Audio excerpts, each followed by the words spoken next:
don't let people should on you. You should do this if you're a real writer. You should do this. Like, ask for help, figure out your process, and be doggedly determined. I was in couples therapy once, and the therapist told me I was a bulldog. She said you get an idea in your head and you won't let it go, which was a little offensive, but a lot true. But don't remember there are many authors who have had so many rejections. I must have put my first book proposal out to 300 agents. Wow. And I got one bite, but that's all I needed. What does it take to put your life's work out there in a really big way? How much can I do with this one precious life? Welcome to The Selfish Gift.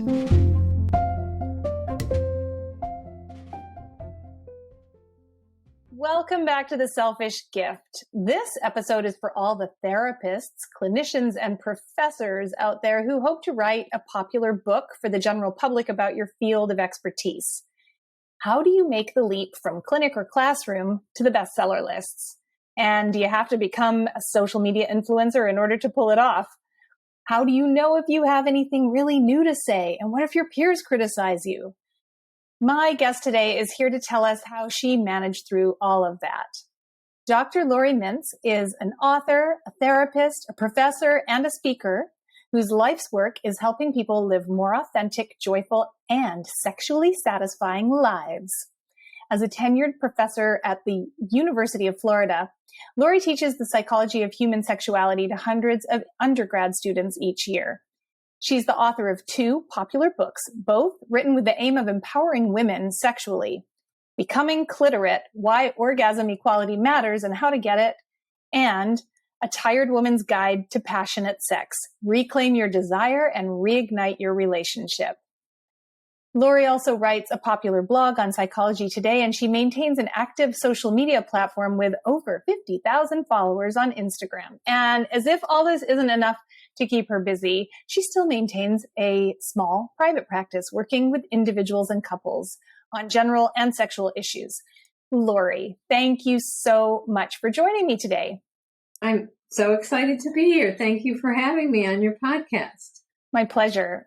So we are going to talk about your books and what it's like to grow a public presence through social media. But first, tell me how you came to this work and what it means to you. Well, it's been kind of a route getting here, but it means the world to me. So I started out as a professor and a therapist, and as a professor, I always loved teaching. I really love educating people. I love entertaining them while I educate them. I love having them go aha and laugh at the same time. And I also, as a tenured professor, I had to do a lot of research, to be honest. And frankly, I did it. I published enough to make it to full professor, which is as high as you can go. But I never was really happy with that. I kept feeling like I'm writing to people who are scientists who are only going to use this material in this journal to do a follow-up study. Like, I felt like none of it's getting to where I wanted to go. I'm not having an impact. I'm not. And then I read about the concept of giving psychology away, which really resonated with me. Like, yes, that's what I want to do. No, tell me about that. Where does that come from?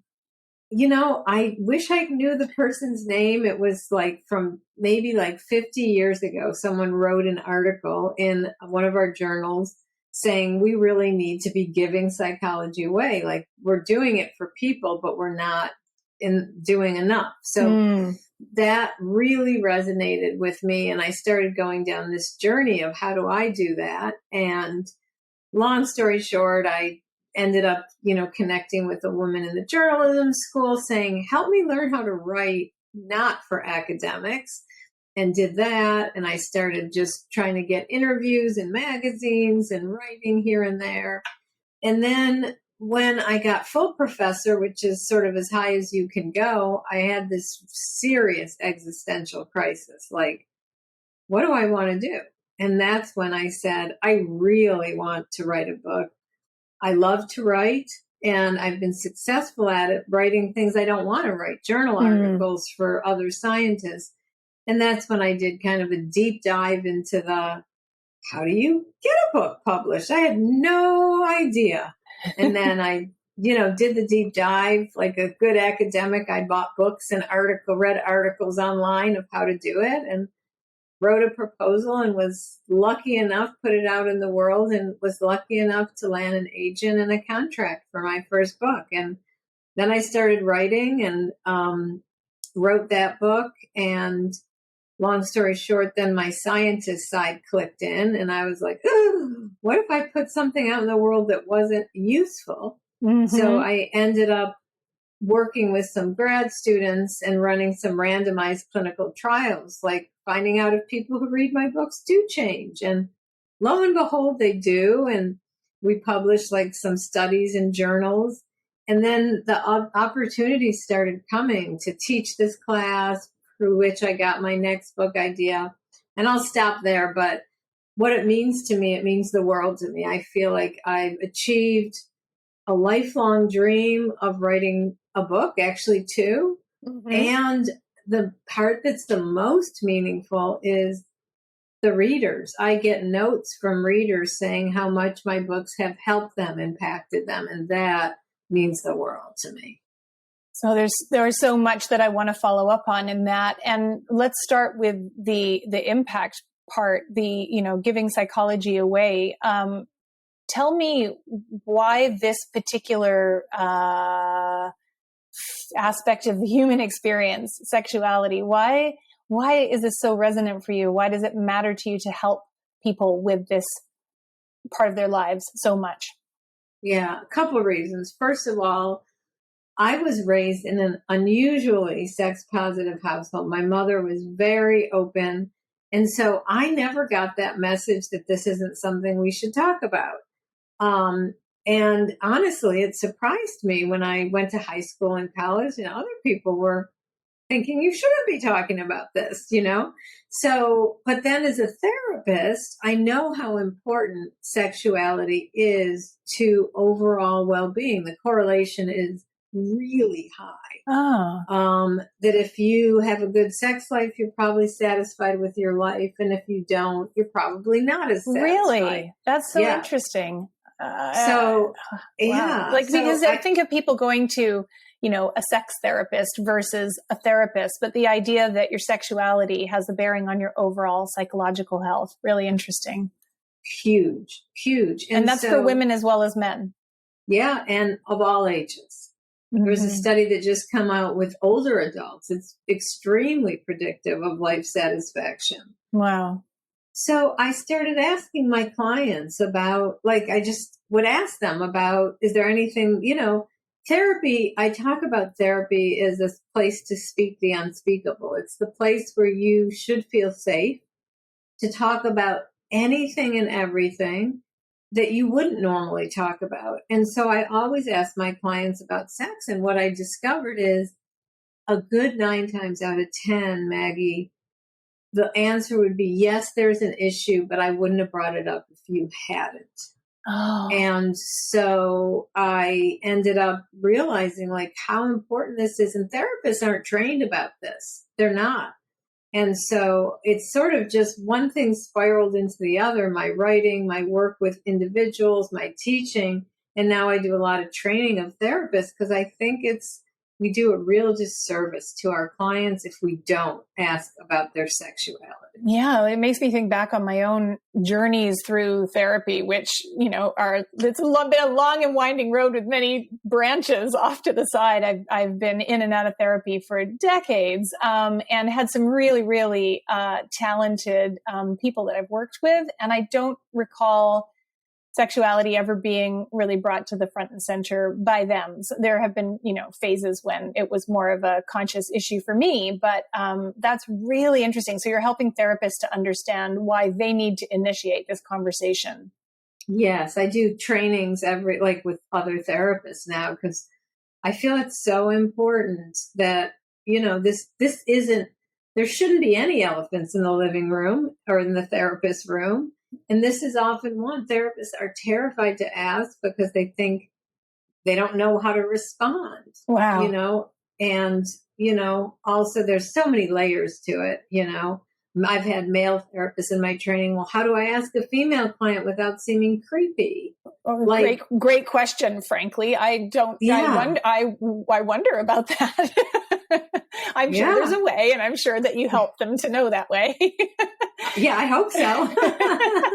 And the other thing that I wanted to pick up on was what you said about that you verified your methodology through your student population, that you went back and felt compelled to check the facts and kick the tires on your own work, which I think, is just, it's such a valuable use of your unique position of being like a practicing therapist and also a professor.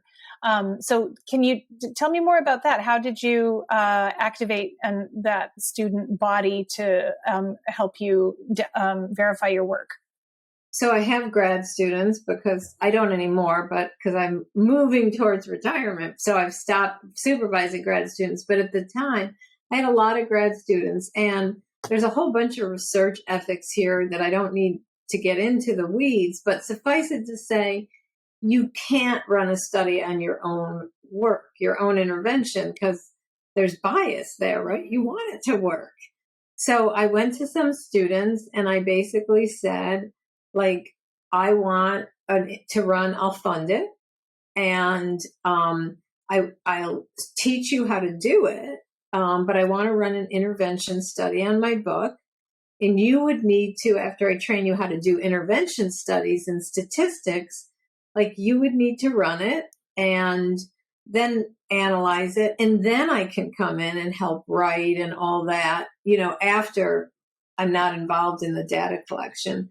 So my students were really interested because they too wanted to do research that had an impact for the public, that wasn't just like these correlational studies, which are sometimes useful, right? Like the life satisfaction and sexual satisfaction, but more studies of an intervention. So, I used grad students, and there's been a total of 6 clinical trials published, 4 on my first book and fabulous 2 on my second book. So I was in a really unique position, and I've gotten contacted by other authors since then. Like, I want to do this. Like, how do I do this?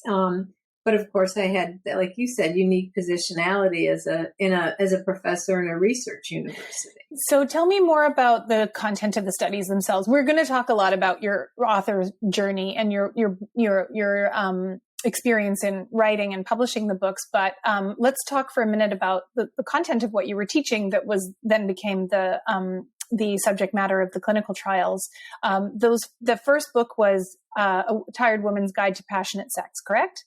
Right. And so what were you studying, or what did you find? Give us a nugget from the book, or from your content. So the book was already written. So the study was on the book. So what we did, the first study. I bet you're glad you didn't discover, my whole entire premise is shot.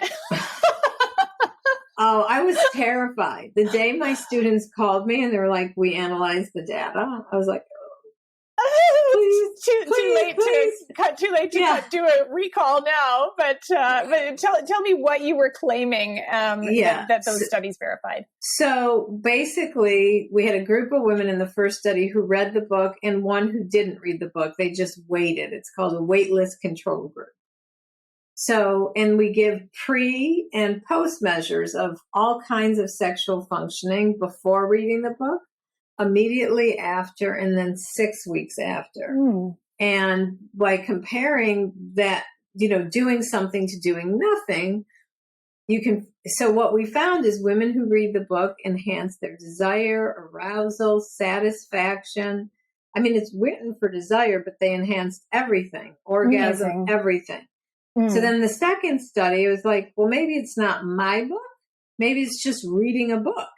So I picked a book similar to mine and written by a colleague of mine who I admire greatly.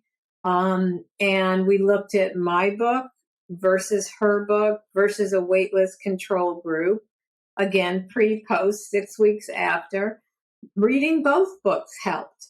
I was, sorry for my colleague, but happy for me, mine worked better. But still, my colleague could say her book had empirical support. Mm-hmm. Then the next study is a student of mine. All my students were now into doing, clinical trials. And we were talking one day about reading erotic fiction and how that helps with desire.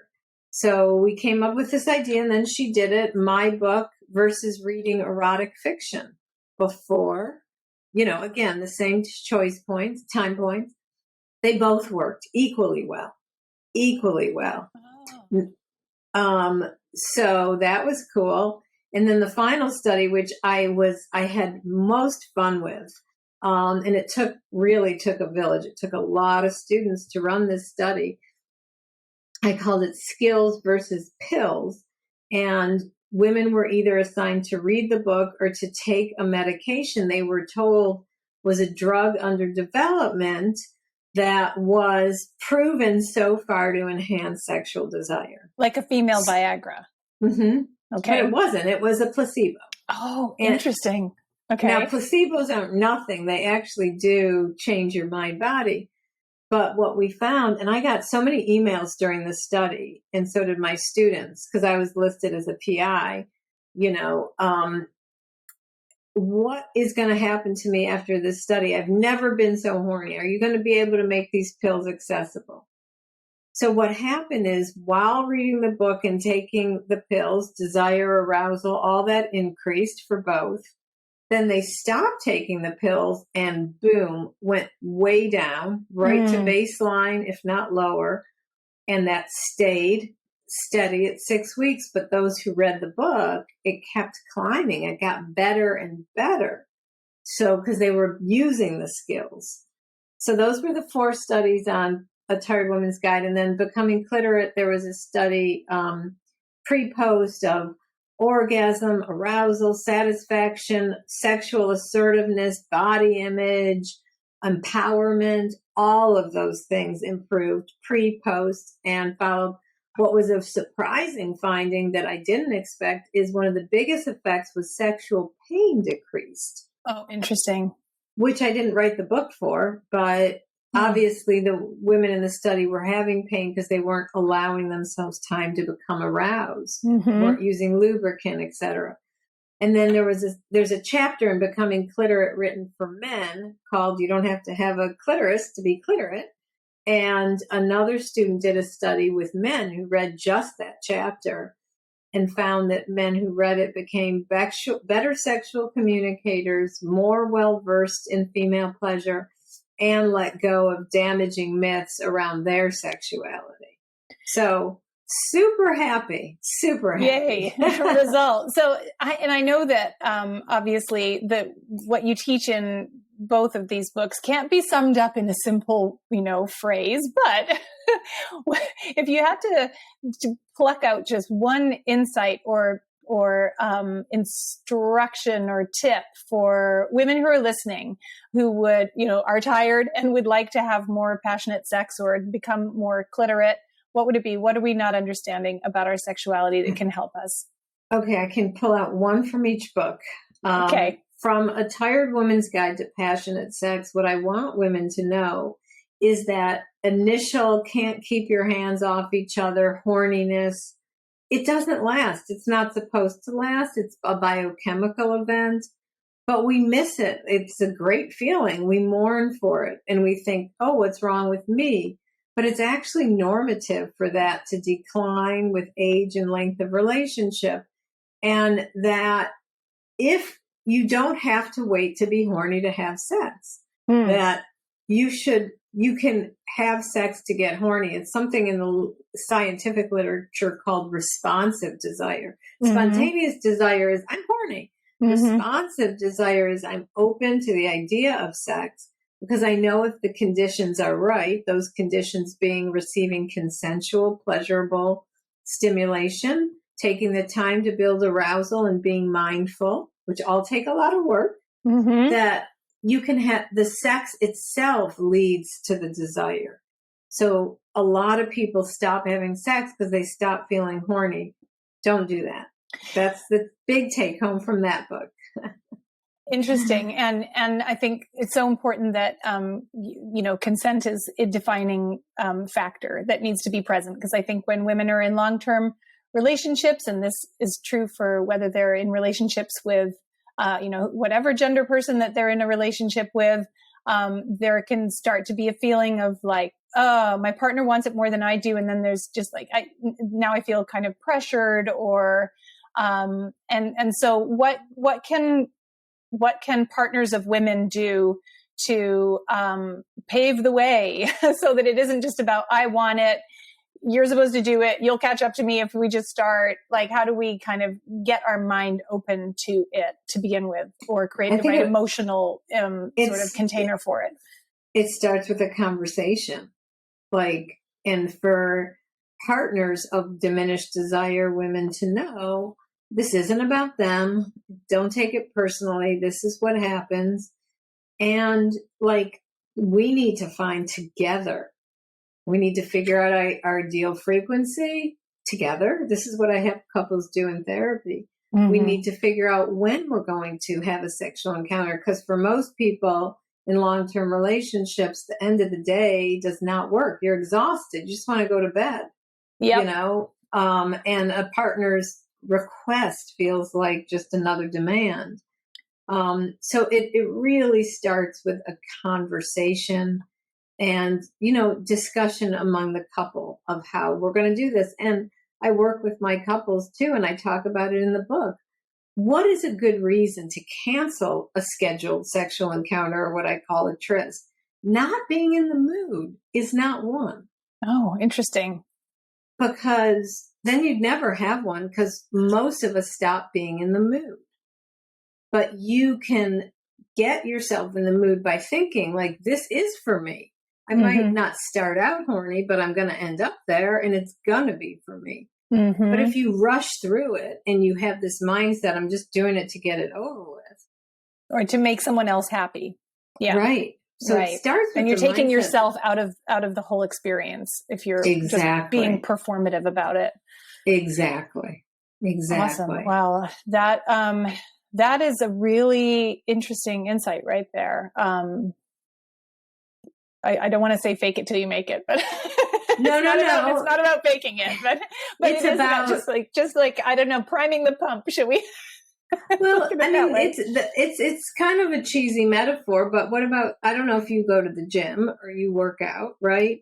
Are you ever, well, for those of the listeners who do, I do. And most days I'm like, I don't really want to do this. Yeah. But once I get going, I'm like, I'm so glad I did this. And I'm doing it for me and my health and my well-being. And it's good when it gets going. And the endorphins are going to kick in, and you're going to be glad you did it, and not just because it's virtuous, but because it actually becomes pleasurable. Exactly. Right. Exactly. Now, what I want to say to listeners, if it isn't pleasurable, that's a whole different ballgame. Also important. Very important. If you say, okay, I'm going to try this, and you don't get aroused, you're not orgasming, you have pain, it's not fun, that is a different issue. That's not a diminished desire issue. That's an arousal issue. And that's when I'd really say, see a sex therapist. Okay.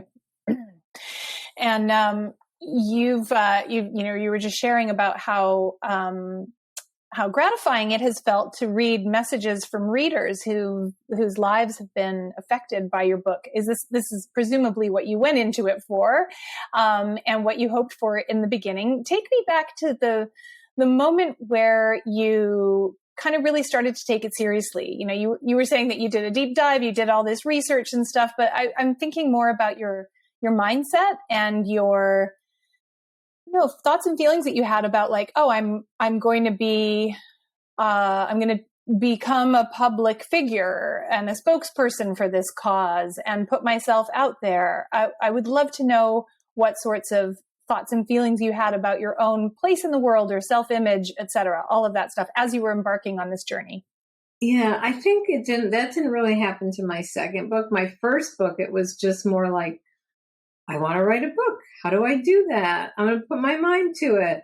Oh my God, I got an agent. Like, oh my God, I'm going to write a book. Like, I was more focused on the task and then like what it meant until I started like panicking and did these studies.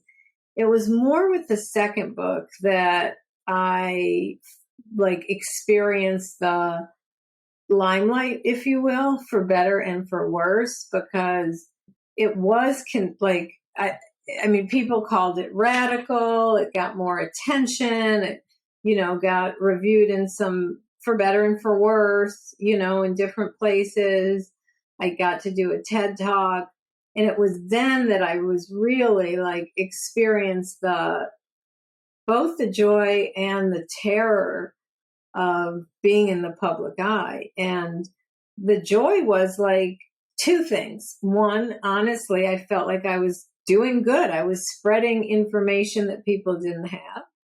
Second, I love performing, right? So it is something I enjoy. That's why I enjoy teaching. It's kind of a combination of performing and education. Mm-hmm. So that was just personally fun. But terrifying was like, and it constantly still is, like, what if something's wrong in the book? What if I got something wrong? What if I'm telling someone something that isn't helpful or isn't useful? And I've done my best, but, I fact check a zillion times, but what if the science changes? What if so those are fears. And then there's been some negatives, right? Be careful what you wish for, I mean, people can be very nasty online. And I've had to develop a little thicker skin. Yeah, tell me about that. Do you have a particular incident that you feel prepared to share? Or, what can you tell us I about have that? A couple.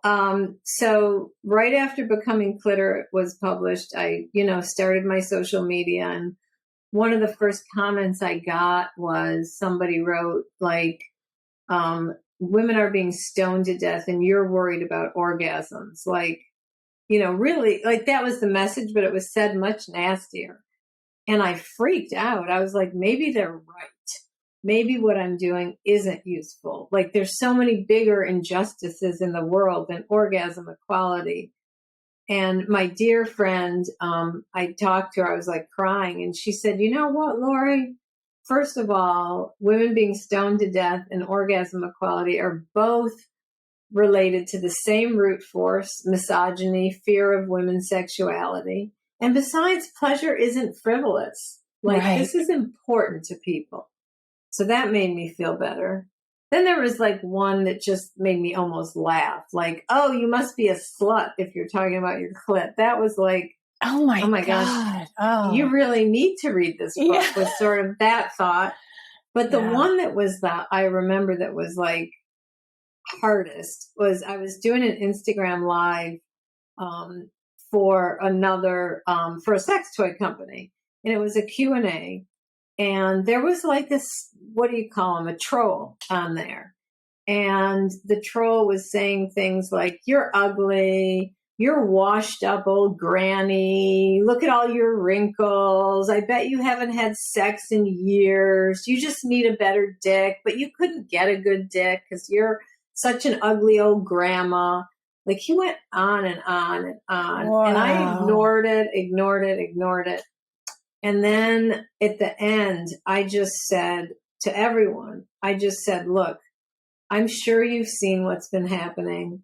And I want you to know that this is not about me. It's about this person. And if this ever happens to you online, it's not about you either. It's about this person. And I ended the IG live, but then I just like the emotion of it. I just was sobbing and crying. And I said to my partner, I was like, maybe I am a washed up old granny. Why am I talking about sex? What right do I have? And in his infinite wisdom, he said, why don't you embrace it? Why don't you become the sex granny? Like, you know. That's awesome. So I ended up doing a little video and an Instagram post the next day, and I told the story, and I dubbed myself the sex granny. It hasn't really stuck because, you know, but whatever. And I'm not even really a grandmother yet. But like that one was really, really, it really got me because it was basically online bullying. See, this is the thing, like, even though we know it's not me, it's them. And even though we know I have a voice and a right to, you know, all the things, we're human beings and we can't help but be affected. And that is just, it's such an interesting, it's interesting to hear you talk about, you know, your own experience with that, moving away from the interaction and feeling like tears coming, even though cognitively you could put it all in its place. And this is a thing that I think sometimes holds us back from putting our work out there in the world, because we think that, well, until I am beyond reproach, beyond any, you know, until I'm kind of perfect and all packaged up and impervious to any kind of attack, then I'm not going to begin. And that, I think, would be a terrible shame. You know, that's a terrible shame for that to happen. And I'm so glad that you did answer the call that you felt inside to write these books. And, you know, we can care about more than one issue at a time. And you know, you have to bring your magic to the world, whatever domain that is in. And that's true for all of us, right? I couldn't agree more. Yeah. And I think it is scary to put yourself out there. And, you know, I've gotten some critiques that have been said in really nice ways that I can hear and go, oh, you know, like that's true. Like I got and respond to them, but that's very different than online bullying. Like, for example, I think it was Feministing magazine did a review of Becoming Cliterate, and they basically said, like, I didn't attend to gender. Like, just use the words women and men without saying what they meant, which is really offensive to gender nonconforming and trans folks, especially given that I have a whole chapter on the importance of language. And I was like, you know what? They're right. And in the paperback revision, I did address it. Oh, interesting. Good. That's great. I mean, you know, so to be able to recognize valuable constructive criticism when you see it and put the rest in its place. Exactly. Yeah. Exactly. Yeah. Let me ask you a little bit about the practicalities and the process that you went through. You've talked a little bit about you finding an agent, and it sounds like, you know, that kind of went pretty smoothly. You found one and you got a publishing deal with a traditional publisher. Can you talk to me though about your writing process, how you outlined the book, how you got the words out, you know, wrote that first draft manuscript, what kind of editorial support you had? I'm asking 6 questions in one so that you can dive in wherever you feel like picking that up. So the first one and the second one were a little bit different. And sadly, my agent passed away between the first and the second book. So I had to start all over. But the first book, it was already outlined really because they pretty much accepted it as the proposal. And, you know, I was thinking about my process in anticipation of this, and what I realized, it's been the same both times. And I've actually just spent the weekend writing a third proposal. So it's been the same there too, that like I have this idea, it's mulling, I think I want to write, I think I know what I want to write, but I'm not quite there. And I mull and mull and mull.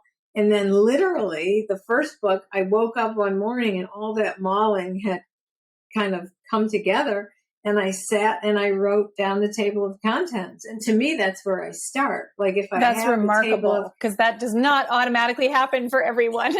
And it happened the second time. I knew what I wanted to write. I mulled and I mulled and I mulled and I mulled. And then one day I just woke up and wrote the table of contents after the mulling. And then the first book, I had almost no editorial support. The editor was like, here's your contract, turn in the book on this date. And I literally wrote it on the laptop at my kitchen table. My kids were teenagers as they were coming in and out because I wanted to kind of keep an eye on them. Kind of actually ended up ruining one of my hands and having hand surgery after because it was just not a good writing setup.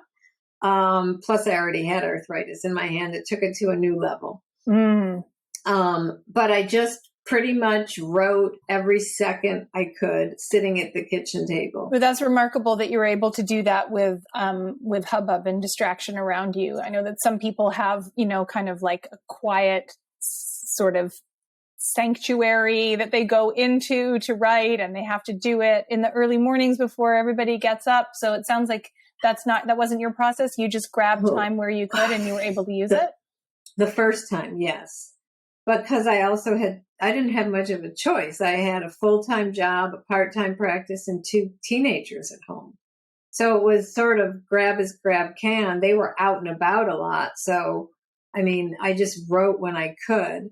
And certainly there were times when I was tight on a deadline. I'd just disappear for, hours at a time into the basement. But I never liked it because I felt like isolated.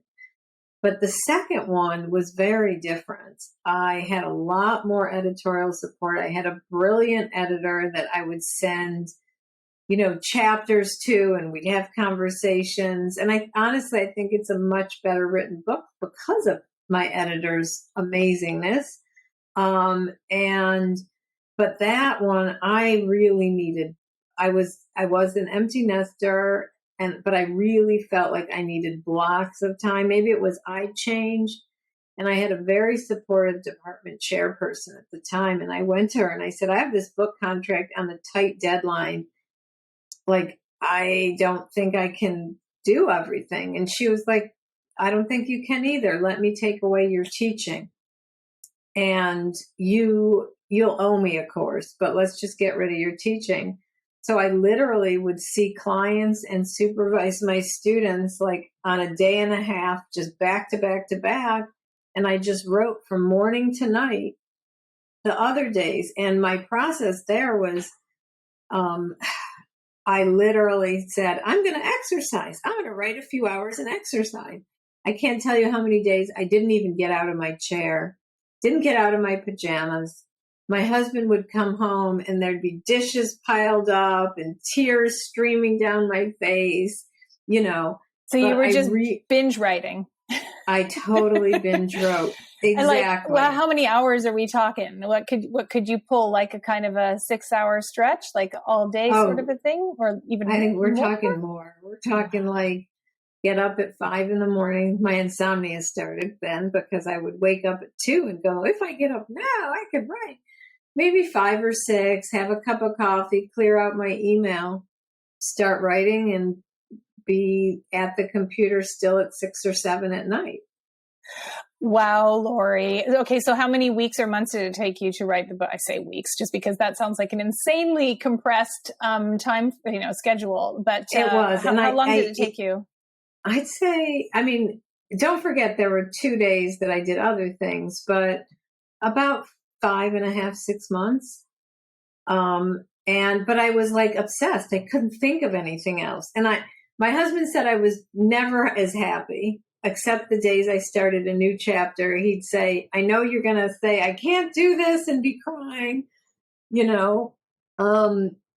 but I enjoyed it. And I had really supportive friends. I literally told my friends, like, please, please, please be here in 6 months when I'm done, and know that I'm not going to be as available. So you had to say no to social engagements. You had to basically say no to life other than your writing and your work for 6 months. Yeah, I did, except for when important, like a dear friend in distress or one of my daughters needing me. Like, I'd always drop things for that. But pretty much it was what I lived and breathed. And as I mentioned, I'm thinking of writing a third one, and I realized I'm going to have to do that one different. Like, I'm older now too. Like, it's been like 6 years, and I need my sleep. I need my exercise. Like, I'm not going to be able to do it at that kind of pace. So my process has changed with my life circumstances, my age, my health, my psyche. And with the second book, when you had all that great editorial collaboration, which, shout out to editors. I am an editor myself. I'm such a huge fan of that craft. And I think it's so underestimated, the value that an editor can bring to a book, a good editor. But you were working in collaboration with your editor and passing chapters back and forth. Talk to me about your let's see, did you write the whole manuscript in a rough draft form first and then go back and revise before submitting it? Or talk to me about the difference between rough draft and revision, or what those stages of the process looked like for you. Yeah. So this is with the second book, right? The first book, I had no editorial support, but I do need to give a shout out to my sister and my mother, because I wasn't getting support. I would send them the chapter, every chapter after I finished it. And they would read it and call me on the phone and give me feedback. And it was fun, too. I got closer with my mother talking about sex, I bet. Yeah, I mean, we're already pretty close. But so with the second one, my editor and I kind of decided how to do it. And she basically said there were 4 sections of the book. And she said, why don't you send me a section at a time? So the first one, I sent her the first section, and she sent me feedback. And then I worked on that and sent it back and forth. And she would line edit it. She would also call. We'd have check-ins. And then after that, we decided chapter by chapter instead, because it was too much. So she was just an instrumental part about it. I write it, and I never sent her a draft that I just whipped off. I mean, part of my process is, and it still is, whenever I start a writing day, I start by editing what I wrote the day before, even if it's just a paragraph. So, I mean, before I sent her, quote, the first draft she saw, it would have gone through 5, 6, 7 drafts of me working on it. And I forgot about this. I had a brilliant grad student who I paid out of pocket to read, and because she was in the age group that the book was for, and I paid her to read and give me feedback, much like my mother and sister had done. And then I would re-edit it again, and sometimes send it to her a second time before I send it to the editor. So I went through a lot. What I sent my editor were pretty polished drafts, but she still had great feedback. And you were doing this on a chunk by chunk basis, which is really surprising to me and kind of counterintuitive. Most of the wisdom that I hear about editing is to get the quote unquote shitty first draft down first before you start going back and editing and polishing. But you were working refining early chapters even before you had roughed out the latter chapters. Yeah, I did it chapter by chapter. That's wild. It's what I did the first time too. It's just must be my process. I didn't know it was unusual. Okay. And the other thing is I don't just crank out a shitty first draft and then edit it. I literally I'll crank out 4 or 5 pages. Then I'll go back the next morning, edit those 4 or 5 pages, and then write the next 4, 15, 20 pages. And I'll go back the next day and read those 30 pages, edit them, and then write additional pages. So I guess honestly, I was never trained as a writer. I was trained as a therapist and an academic. So I might have a very weird process, but I love that works. Though, Laurie, because that's one of the reasons why I love talking to authors about their process, because the truth is it's different for everyone. I know that for some people, the urge to go back and refine can halt forward progress. It can make people sort of get stuck in a loop and make it hard to kind of move on to chapter 2 or chapter 3. So, oftentimes the advice for new writers, is to just kind of get it all out there and see what you've got and then work on refining it later. But I'm fascinated that works so well for you. And I wonder whether, because you were accustomed to doing academic papers, which are, not book length, right? So did you kind of treat each chapter like its own little essay or paper in a sense? And I guess I did. And then of course there'd be things that I would go, oh, I should make a little note in a prior chapter, like a little sidebar to highlight this is coming. So, but yeah, that's a great insight, Maggie, that I never thought of. I was used to writing papers and book chapters, so I probably adopted that kind of methodology.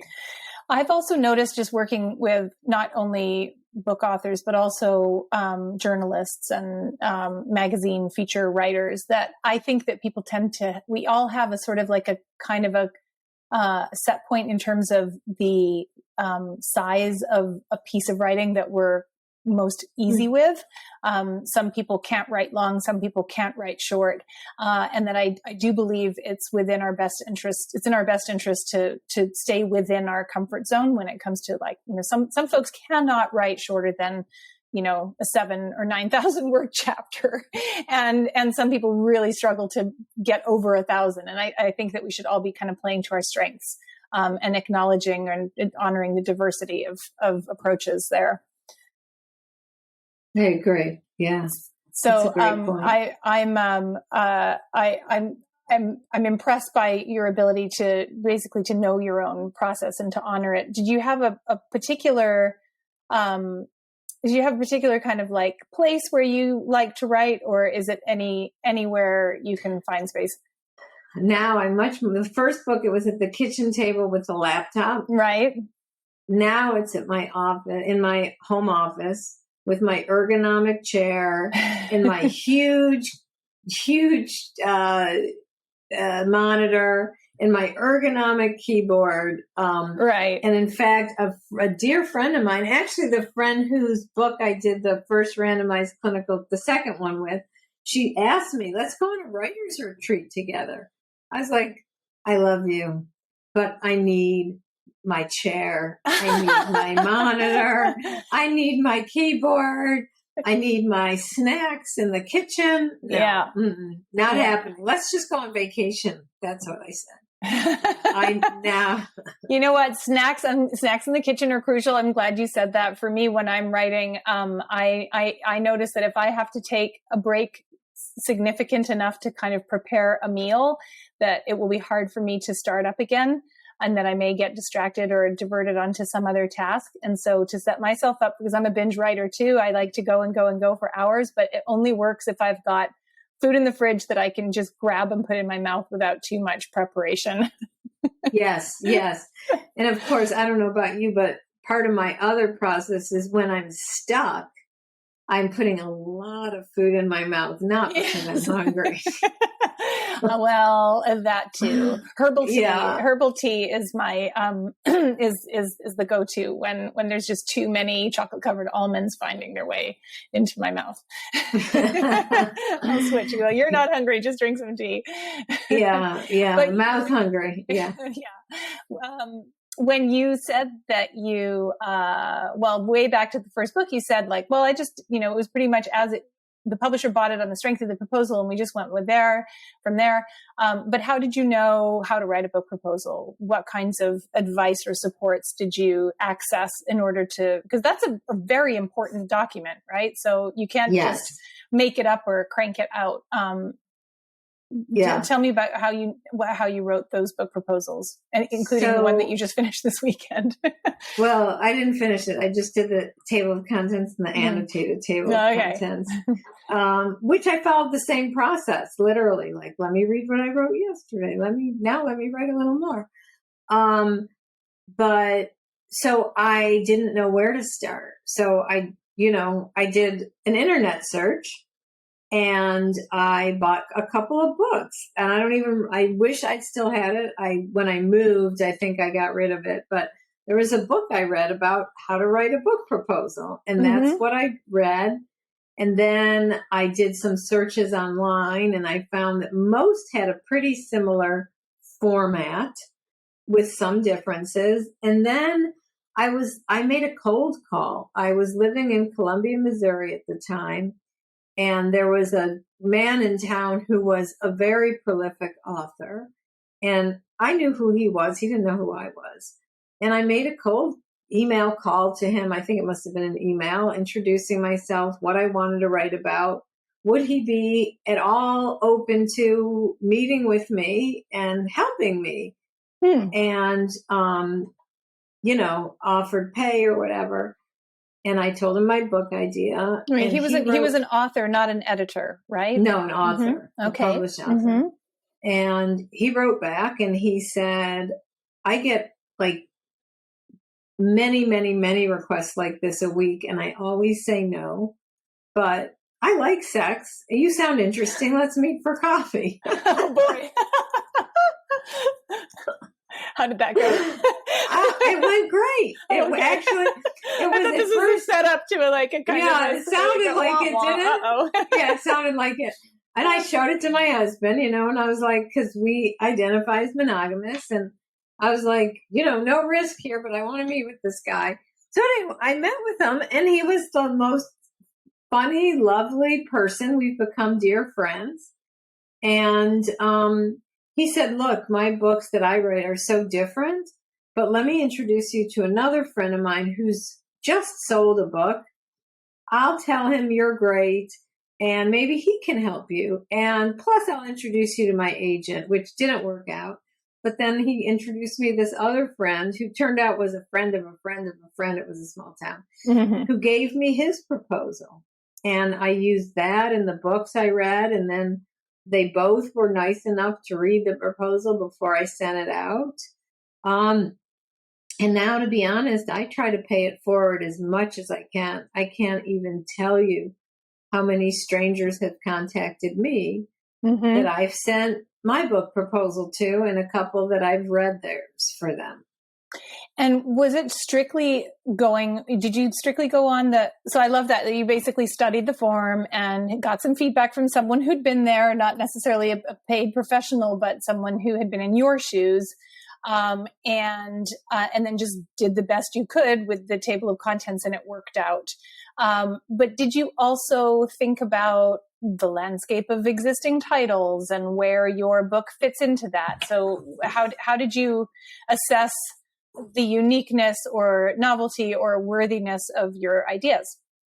Right. Of course, because once I read about how to do a proposal, I found there was a section called competitor books. So that was the first time I thought about it. And I did I looked, and I ordered every single one of them that I could get my hands on that seemed decent. And I was really nervous because on the one hand, I didn't want to read them in total because I didn't want to get it in my head in some weird way then that I would be copying them rather than using my own ideas. So I skimmed them, and I skimmed them enough to find what was going to be different about mine. And that's what I wrote in the competitor section. Like, this one is similar because it is also written by a therapist, who tells her own story in the beginning, which I did in my first book.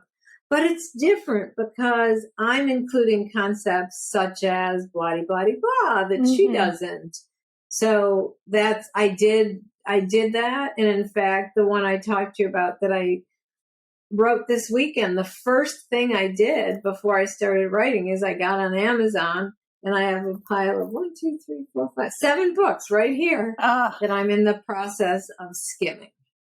And you don't want to read too deeply so that you're not absorbing too much of that author's ideas, and presumably also just their language and exactly all of that. Yeah. Exactly. So it was like a balance both times. Yeah. Well, you must have got it just right. I know that it can be difficult for people who aren't, publishing professionals to sometimes glean what would have kind of consumer appeal in their ideas. But But well done, you. That's great. And I know that studying the market is really critical to success with that. When you got your first book deal, how much of a platform did you have? We hear a lot about proposals getting rejected because the author doesn't have a demand, kind of like an audience that they're bringing with them. Where were you then, and where are you now in your platform? Things have changed from first to second. So I knew that, I'd heard that, but it was before social media was really big. And so again, I was very lucky. I worked at a university that had a good news bureau.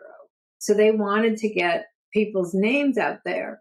And so I was doing, at the time, I wasn't doing sexuality research. I was actually doing eating disorder research.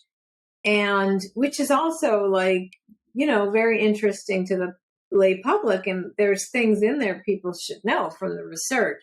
So I went to the news bureau and I was like, hey, I have this expertise in these studies. Do you want to work with me?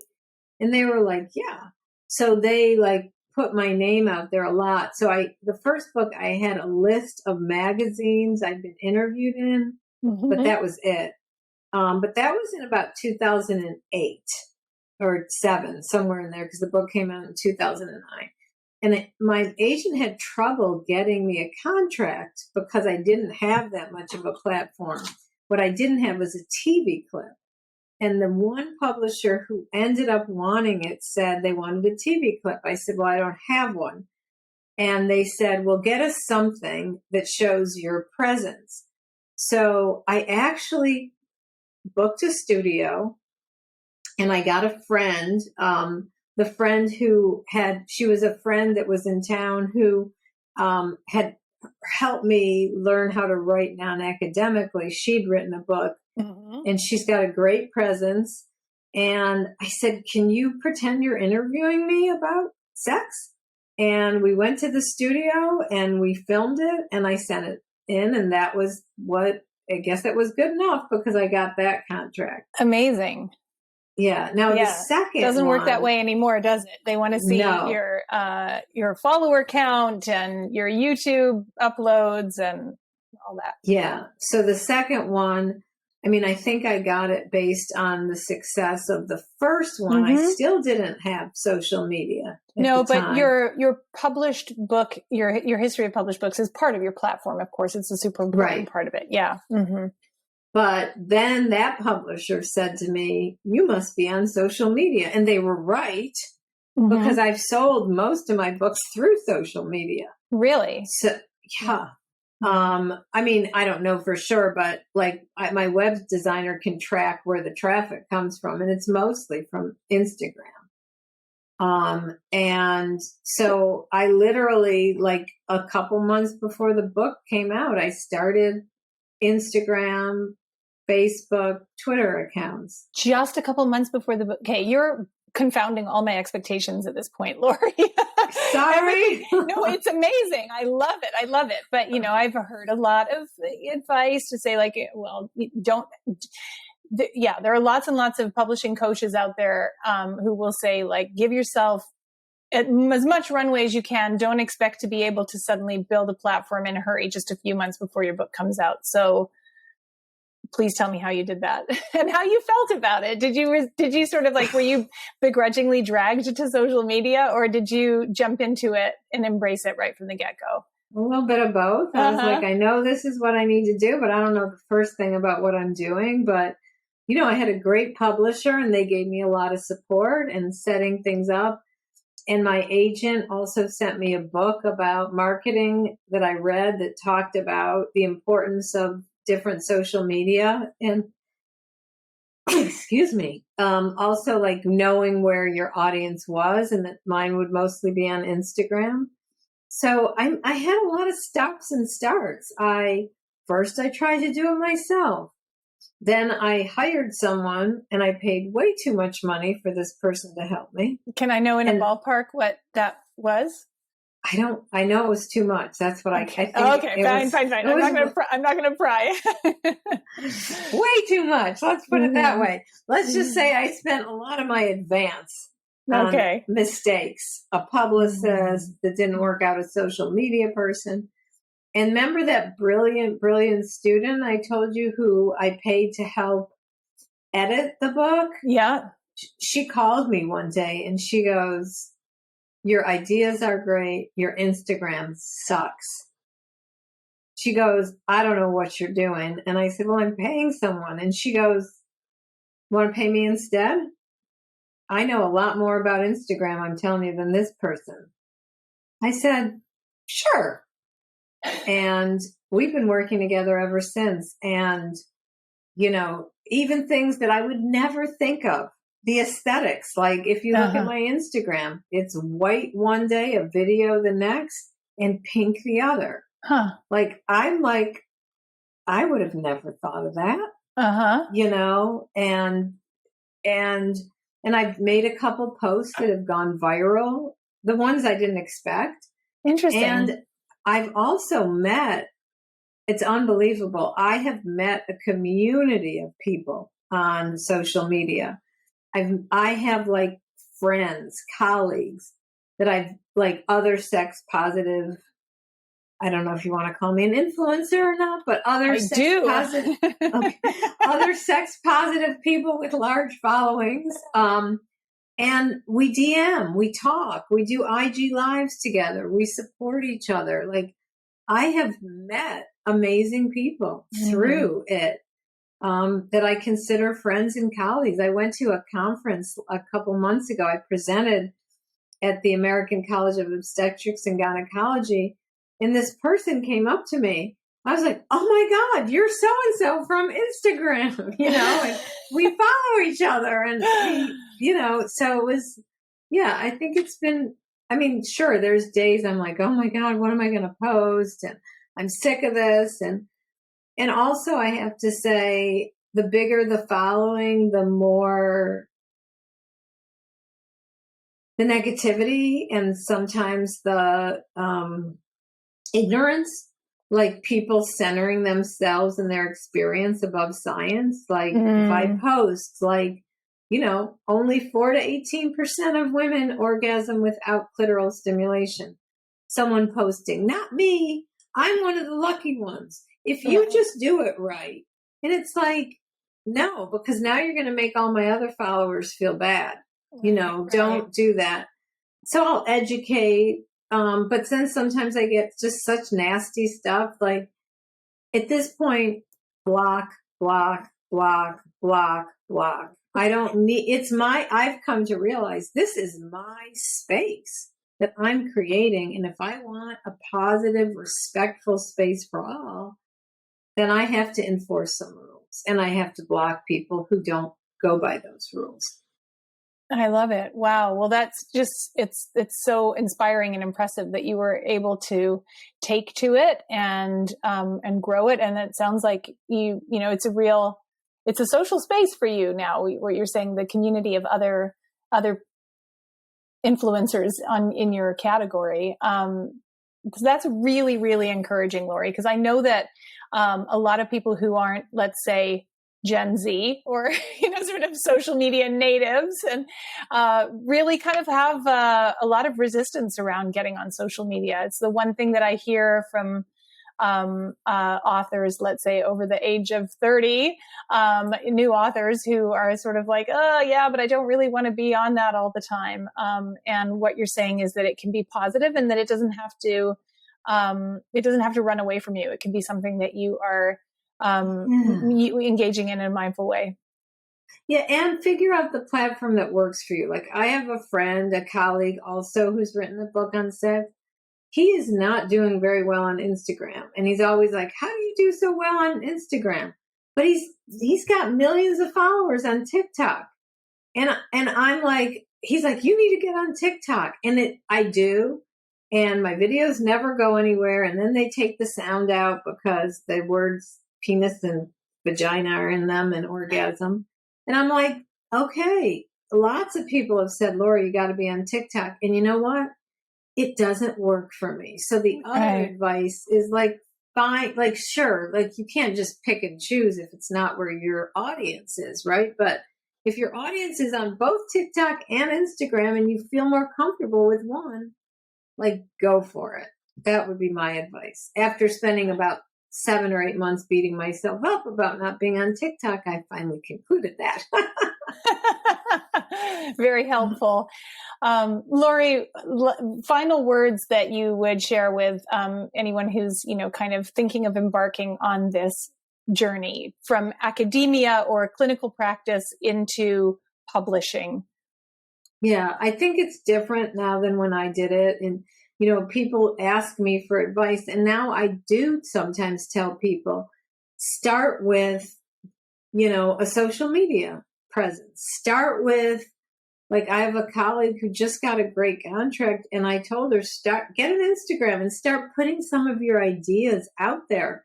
See how they land, which is good for you to get feedback, and it gives you a platform. So I would do that. Don't be afraid to ask for help, whether it's, hired help, like, someone or a like, random stranger in your town. Exactly. I love that. It does take a village, or at least it did for me, and it still does. And let it be, and change the type of help I asked for. My first book was different than my second book, will be different than my third. And figure out your process and go with it. I've had people say, like, oh, before I wrote my first book, you say you want to write, but do you write? Like, very judgy. Like, do you sit down? Do you write every day? And I was like, no, I'm going to write my book proposal. Oh, well, then you're not a real writer. Then I talked to the random friend, and he's like, I never write till I have a book proposal, because why would I write? Because the editor's going to change it anyway. Right. So don't let people should on you. You should do this if you're a real writer. You should do this. Like, ask for help, figure out your process, and be doggedly determined. I was in couples therapy once, and the therapist told me I was a bulldog. She said, you get an idea in your head and you won't let it go, which was a little offensive, but a lot true. Don't remember, there are many authors who have had so many rejections. I must have put my first book proposal out to 300 agents. Wow. And I got one bite, but that's all I needed. And also, may I tell you one funny thing? Do. I had a typo. I'm such a perfectionist. And I sent out my first query, which I'm sure you've talked about it on here, but this 1-page summary to agents over email, like making it sound interesting. I looked at it after sending it out to my first 60, and there was a massive typo in the first line. In the first line yet. Oh. But guess what? That even despite the typo, an agent picked it up. I was so surprised. So also just let yourself make mistakes and just try, because if you don't try, you'll never know. Excellent advice. Laurie, where can people find out more about you, about your work in sexuality, about, upcoming books that you're going to be writing? So you can find me at my website, which is www.drlauriemintz, DRLAURIEMINTZ.com. And all my social media handles are the same: Instagram, Facebook, Twitter, Pinterest, my floppy TikTok. They're all they're all Dr. Laurie Mintz. Yes. Okay. Yes. That's great. Thank you so much for spending time with me today and sharing your experiences. It is so fascinating. And I love always to meet someone who is kind of, marching to the beat of their own drum.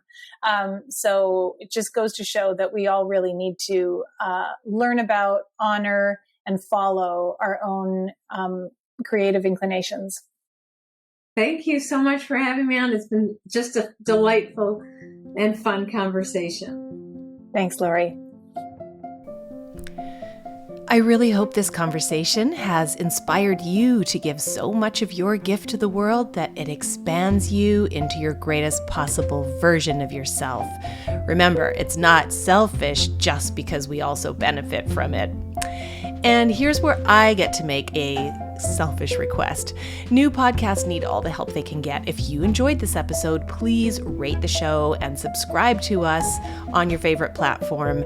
Don't forget to follow us on Instagram at Selfish Gift Podcast. And send me a DM. I'd love to hear how you're sharing your gift with the world.